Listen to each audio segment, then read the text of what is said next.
Hello and welcome. I am Coach Castle, a certified biomechanics expert, nutritionist, and efficiency coach. Subscribe to this channel to learn the most efficient ways to maximize your muscle growth and recovery, enhance your body, and advance your mind, all using the latest science. Welcome to Castle's Corner.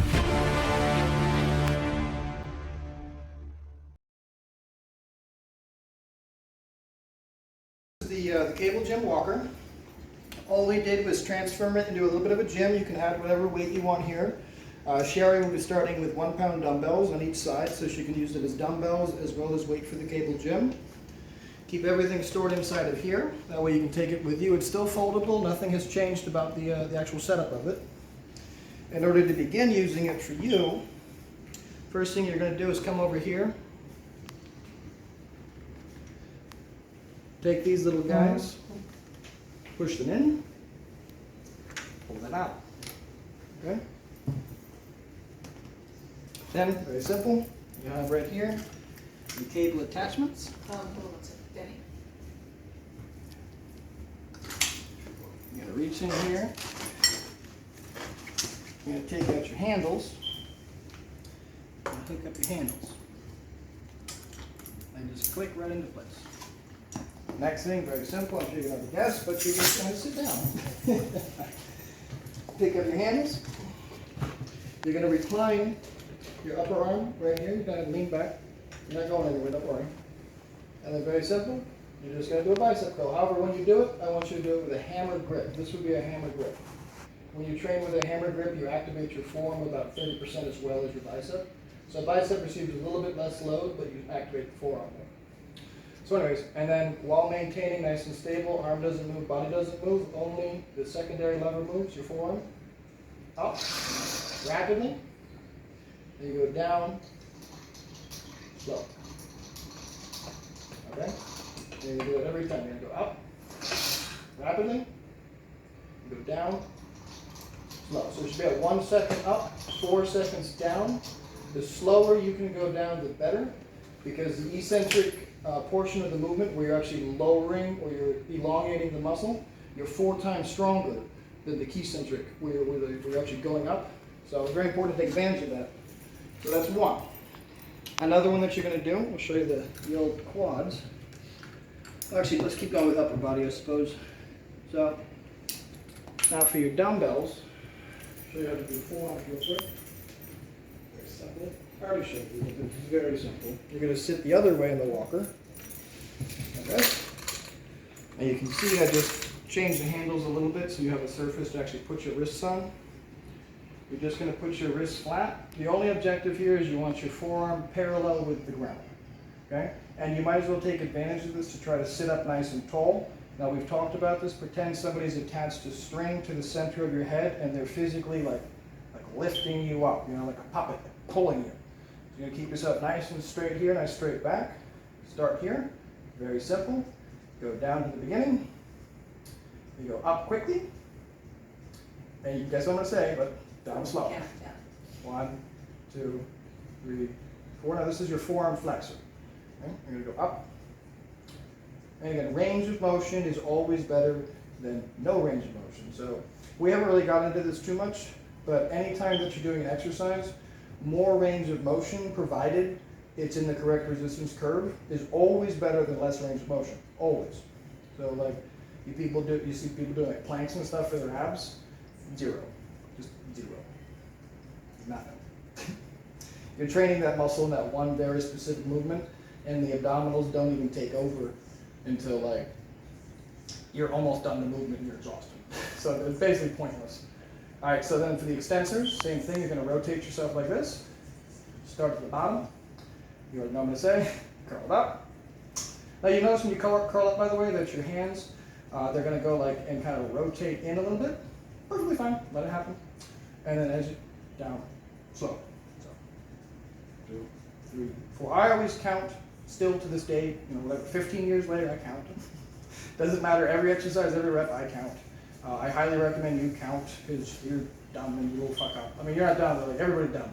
And your memory's not that good. And you will screw up if you're not counting. I have a question. Yeah. I know usually she's not really strong on her hands. She can't hold anything for that long, especially with weights. So how she does. Maybe No, it's the best you can do every single time, as much as you can. It's very simple. Just keep doing it until I can't do it anymore. Yep, it's real simple. So if you get these guys, and you come over here to do your forms, and it's a day where you're having a bad day, and I know you have bad days, you're having a bad day, it doesn't matter, I have to do my shit, you at least sit here, you at least pick them up, and you at least, and you do your best, okay? And that's one, and you're done. And then later that day, I expect you to do the same shit, and I expect you to do your best again. I don't care if it's perfect. I don't care. I want you to do what you can do every day, okay? So that's forearm flexors, extensors. That's biceps. We're going to cover the erector spinae now. Good news for this one is you do not require weight. For this one, just for safety's sake, it doesn't really particularly matter, but just for safety's sake, I would put this back in.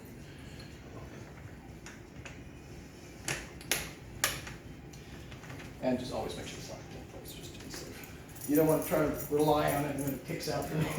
Yeah. That would be ugly. I've had hospital beds that I had to be in, and I was like, oh, it's fine, and I went to and it just, bah! You know? Okay, so the erector spinae, this is a very specific one. You're going to have a lot of trouble with this one in the beginning. It is what it is, so just go into that knowing it, that way you'll still do it, okay? So, your biggest issue is going to be your hernia and your stomach getting in the way. Those are going to be the two biggest problems. But I can't stress enough how crucial it is that you do this one. This is one of the most important ones for you to do it. So the erector spinae is a muscle that originates in the pelvis, and it goes all the way up on both sides of your spine, and it inserts inside your head. People are very mistaken. They think that there's such a thing as a lower back muscle or something. There's not. There's no. It's one muscle that goes all the way up.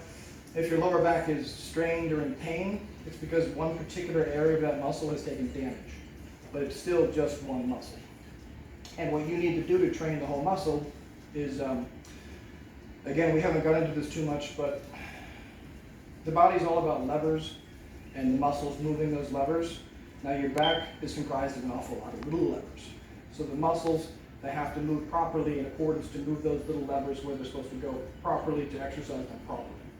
So it's very simple actually. You're just going to curl forward into an exaggerated C and then curl backwards into another exaggerated C. So you'll be going forward like this and then starting with your head going backwards into another C, so your back ends up looking like that. Now, it will look like that in my case. It won't look like that in your case in the beginning, just so you know. So let me just, okay. Make Now, sure you're locking those wheels when you're doing it, or? I'm not going to for me, but for you, yes. Okay. I can just hold these up, it's fine. But very simply, you want to just make sure like so. In your case, I'm going to have you start like this with your hands here, because if your hands are up here, you're actually adding a lot of extra weight at the top of all of those levers. So we want our hands down here actually. All you're going to do is start from, say it again, up it, full string, so tall. But then I want you to arch your back a little bit like this. So you're doing a C, right? And then this is where you're going to go. From here, starting with, think forehead.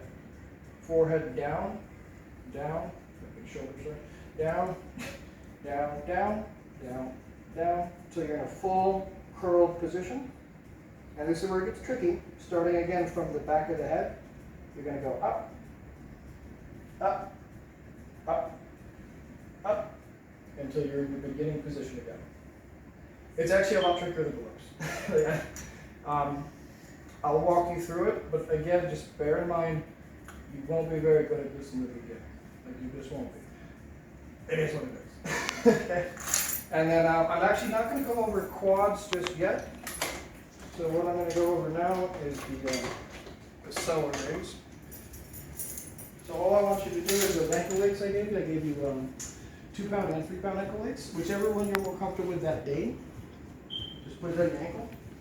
And all you're going to do is just rest yourself here again. All I want you to do is, to the best of your ability, get your leg up. That's it. Now in the beginning, it's going to look like this. You know, or nothing. You know, if you don't need a weight, don't use a weight. Start without a weight. Okay? Now as far as rep ranges, it's as many as you can do, and I need you to text me that number. Follow me? So if you, because I have no idea yet. So you're going to get your 1-pound weights or whatever they may be. You're going to do your forearms. Day one, you do them. You do 3 sets. 1 in the morning, 1 in the afternoon when you get home, and then 1 before bed. Text me how each set went, how many reps, how you were feeling, do that till we get a good little, enough data for me to give you more information. Okay? So that's everything. And now we're going to get you in here and have you do it. Again, nothing too complicated, right? So